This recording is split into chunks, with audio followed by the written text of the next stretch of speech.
بسم اللہ الرحمن الرحیم۔ بندوں کے آگے ہاتھ پھیلانا چھوڑ دو۔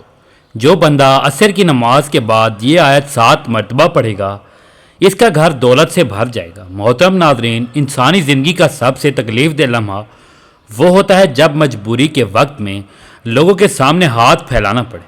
عزت نفس، خودداری اور وقار جو اللہ پاک نے اس انسان کو عطا کیا ہے وہ آہستہ آہستہ ٹوٹنے لگتا ہے۔ ایسی صورتحال میں دل سے ایک ہی صدا نکلتی ہے، یا اللہ مجھے لوگوں کا محتاج نہ کر، مجھے صرف اپنا محتاج کر دے۔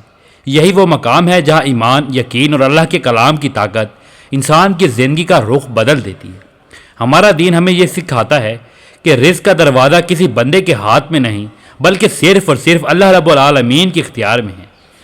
جو ذات پرندوں کو فضاؤں میں رزق دیتی ہے، مچھلیوں کو سمندر کی گہرائی میں پالتی ہے اور چونٹیوں کو اندھیری رات میں بھی دانہ پہنچاتی ہے، وہی ذات انسان کے لیے بھی رزق کے اسباب پیدا فرماتی ہے۔ مگر مسئلہ یہ ہے کہ ہم اسباب پر یقین رکھتے ہیں لیکن مسبب الاسباب پر ہمارا یقین کمزور ہوتا جا رہا ہے۔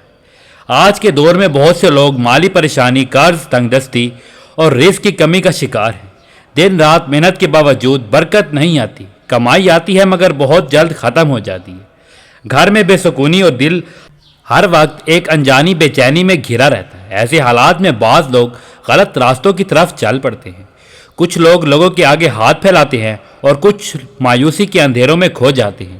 لیکن قرآن پاک مایوسی نہیں، امید سکھاتا ہے۔ قرآن مجید در بدر کی ٹھوکریں کھانے کے بجائے اللہ پاک کے در پر جھکنا سکھاتا ہے۔ یہی وجہ ہے کہ نماز عصر کے بعد پڑھی جانے والی ایک خاص آیت کی فضیلت بیان کی جاتی ہے، جس کے بارے میں کہا جاتا ہے کہ جو شخص اسے 7 بار پورے یقین، کامل بھروسے سے اور خشوع و خضوع کے ساتھ پڑھتا ہے، اللہ تعالیٰ اس کے گھر کو دولت، برکت اور آسانی سے بھر دیتا ہے اور اسے لوگوں کی محتاجی اور ہاتھ پھیلانے سے بے نیاز کر دیتا ہے۔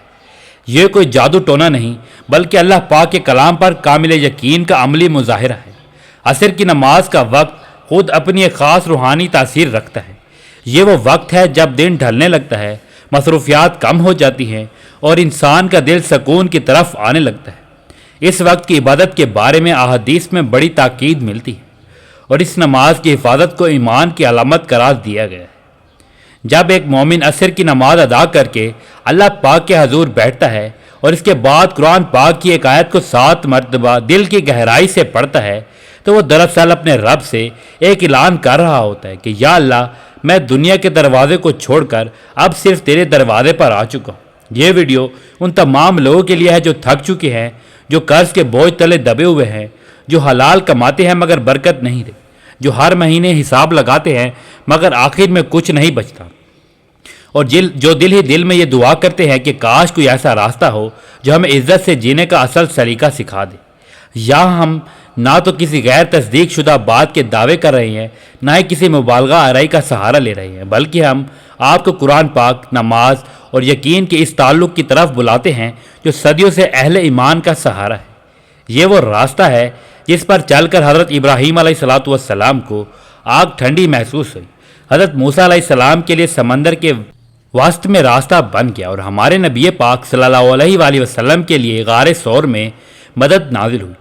آگے آنے والی مکمل ویڈیو میں ہم نہ صرف ان آیات کی روحانی حقیقت بیان کریں گے بلکہ یہ بھی سمجھیں گے کہ قرآن کے ساتھ ہمارا تعلق کیسا ہونا چاہیے، یقین کیا ہوتا ہے اور کیسے چھوٹے سے عمل پر اللہ تبارک و تعالیٰ بڑے بڑے دروازے کھول دیتا ہے۔ اگر آپ واقعی چاہتے ہیں کہ لوگوں کے سامنے ہاتھ پھیلانے کا سلسلہ بند ہو جائے اور اللہ پاک کے خزانے آپ کے لیے کھل جائیں تو اس پیغام کو سچے دل سے سنیں، سمجھیں اور عمل کریں۔ یاد رکھیے، جب انسان اللہ پاک کے سامنے جھک جاتا ہے تو دنیا خود بخود اس کے قدموں میں آ جاتی ہے۔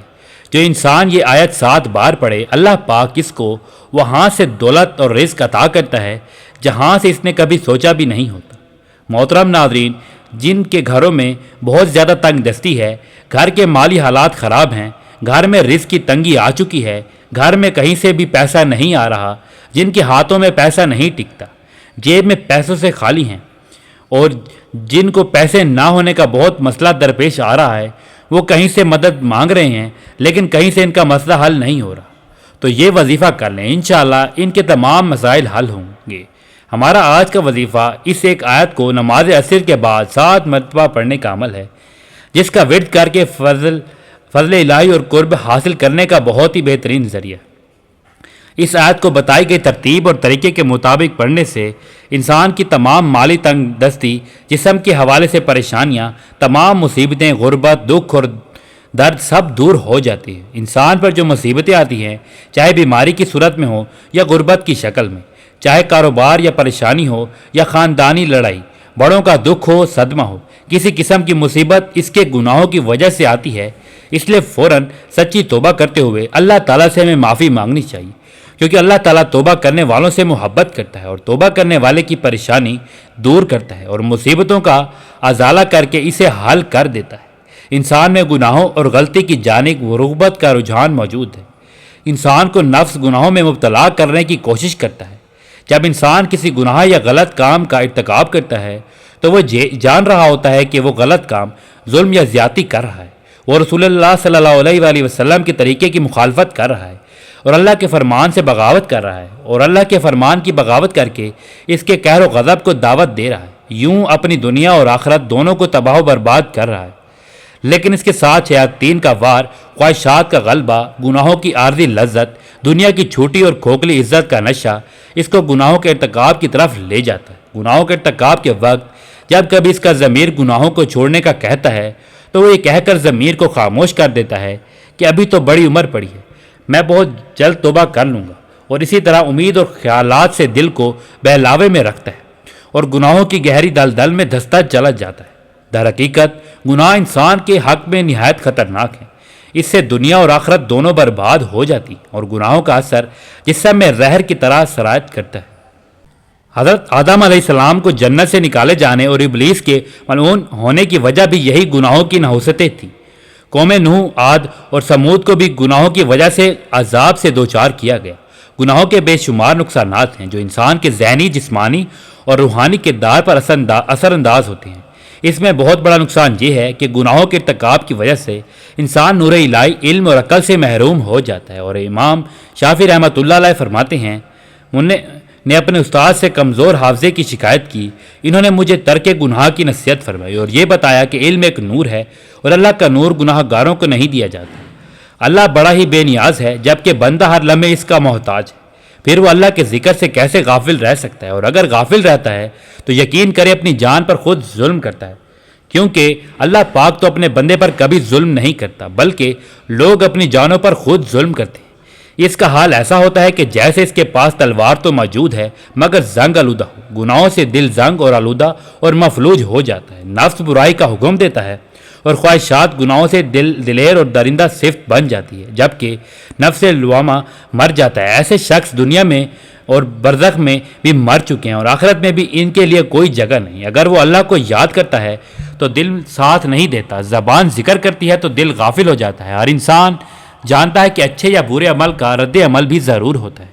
دنیا میں ہمیشہ آنے والے حالات پر سب سے زیادہ اثر انداز ہونے والی چیز انسان کے اچھے یا برے اعمال ہیں، جن کا براہ راست تعلق اللہ تعالیٰ کی خوشنودی اور ناراضگی سے ہے۔ کسی واقعے اور حادثے کے طبعی اسباب جنہیں ہم دیکھتے ہیں، سنتے ہیں اور محسوس کرتے ہیں، وہ کبھی اچھے یا برے واقعے کے لیے محض ظاہری سبب کے درجے میں ہیں۔ سادہ لوگ اسے صرف طبعی اور ظاہری اسباب سے جوڑتے ہیں، پھر ایسے اعتبار سے حادثات سے بچاؤ کی تدابیر کرتے ہیں۔ اسلام کی روشنی میں بحیثیت مسلمان ہمیں یہ اعتماد رکھنا ضروری ہے کہ یہ سب کچھ اللہ پاک کے حکم سے ہوتا ہے۔ وحی الہی اور انبیاء علیہ الصلوۃ والسلام کے ذریعے اللہ تعالیٰ نے جزا و سزا کا جو نظام سمجھایا ہے وہ ہمیں غیبی نظام کے بارے میں آگاہ کرتا ہے، اور یہ کہ کسی بھی واقعے اور حادثے کا اثر اور حقیقی سبب اللہ تعالیٰ کی رضامندی یا ناراضگی ہے۔ چنانچہ کچھ غلطیاں ہوتی ہیں جو رزق کو کم کرنے کا باعث بنتی ہیں اور لوگ ان مشکلات کا شکار رہتے ہیں۔ تو آج ہم آپ کو انہی چیزوں کے بارے میں بتانے والے ہیں کہ وہ کون سی عام غلطیاں ہیں جو ہمارے رزق میں مشکلات پیدا کرتی ہیں اور اللہ تعالیٰ ہمارا رزق تنگ کر دیتا ہے، اور آپ کو حدیث مبارکہ کی روشنی میں بتائیں گے کہ کس وجہ سے اللہ تعالیٰ انسان کا رزق کم کر دیتا ہے، اور اس کے بعد کچھ کام ضرور کرنے ہوں گے جو آپ کے لیے آسانیاں پیدا کریں گے۔ جتنے چاہے کر سکتے ہیں، اللہ پاک کا نام لیں، اللہ تعالیٰ سے مانگتے رہیں، بے شمار نعمتیں اللہ پاک آپ کو ایسے عطا فرما دے گا۔ سب سے پہلا عمل یہ ہے کہ جوتے پہن کر یا کھڑے ہو کر ننگے سر کھانا رزق میں کمی کا باعث بنتا ہے۔ ناظرین، بہت سے لوگ جوتے پہن کر کھانا کھا رہے ہوتے ہیں یا جلدی میں کھڑے ہو کر کھانا کھا رہے ہوتے ہیں۔ ہم بہت سی ایسی خواتین کو بھی دیکھتے ہیں جو ننگے سر بھی کھانا کھا رہی ہوتی ہیں۔ مثلاً ہمارے گھروں کی دعوتوں میں بھی ننگے سر کھانا کھا رہی ہوتی ہے اور کھانا دے بھی رہی ہوتی ہے، جس کی وجہ سے ہمارے گھروں کا رزق تنگ کر دیا جاتا ہے۔ دوسری وجہ یہ ہے کہ بیت الخلاء میں ننگے سر جانا بھی ہمارے رزق میں کمی کا باعث بنتا ہے۔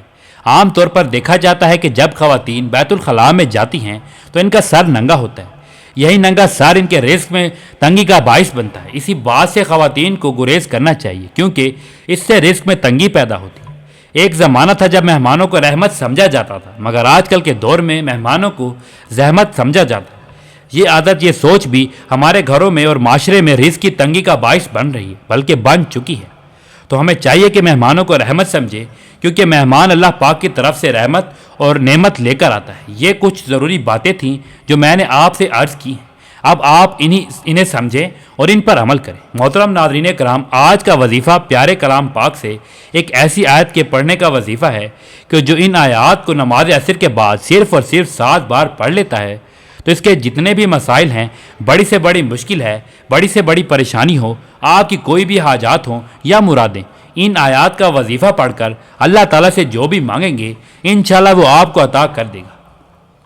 آپ کو کسی سے مانگنے کی ضرورت نہیں پڑے گی، آپ کو کسی کے آگے ہاتھ پھیلانے کی ضرورت نہیں پڑے گی۔ محترم ناظرین، اب ہم جان لیتے ہیں کہ آپ نے کیا وظیفہ پڑھنا ہے اور کیسے پڑھنا ہے۔ عصر کی نماز کے بعد یا باوضو مصلی پر آپ نے سب سے پہلے درود پاک پڑھنا ہے۔ درود پاک آپ چاہیں تو مختصر سا درود یعنی صلی اللہ علیہ وآلہ وسلم پڑھ لیں، لیکن یاد رہے کہ اگر آپ درود ابراہیمی پڑھتے ہیں تو یہ زیادہ فضیلت والا اور افضل ہے۔ درود پاک پڑھنے کے بعد آپ نے سب سے پہلے اپنے خاص مقصد کی نیت کرنی ہے، اور جب آپ نیت کر لیں تو فوری طور پر آپ نے تعوذ اور تسمیہ یعنی اعوذ باللہ من الشیطان الرجیم اور بسم اللہ الرحمن الرحیم پڑھنی ہے۔ پڑھ کر وظیفے کا آغاز کرنا ہے۔ سب سے پہلے آپ نے درود پاک پڑھنا ہے۔ ایک بار ثواب کی نیت سے میرے ساتھ بھی درود پاک پڑھ لیں۔ اللہم صلی علی محمد وعلی آل محمد کما صلیت علی ابراہیم وعلی آل ابراہیم انک حمید مجید۔ اللہم بارک علی محمد وعلی آل محمد کما بارکت علی ابراہیم وعلی آل ابراہیم انک حمید مجید۔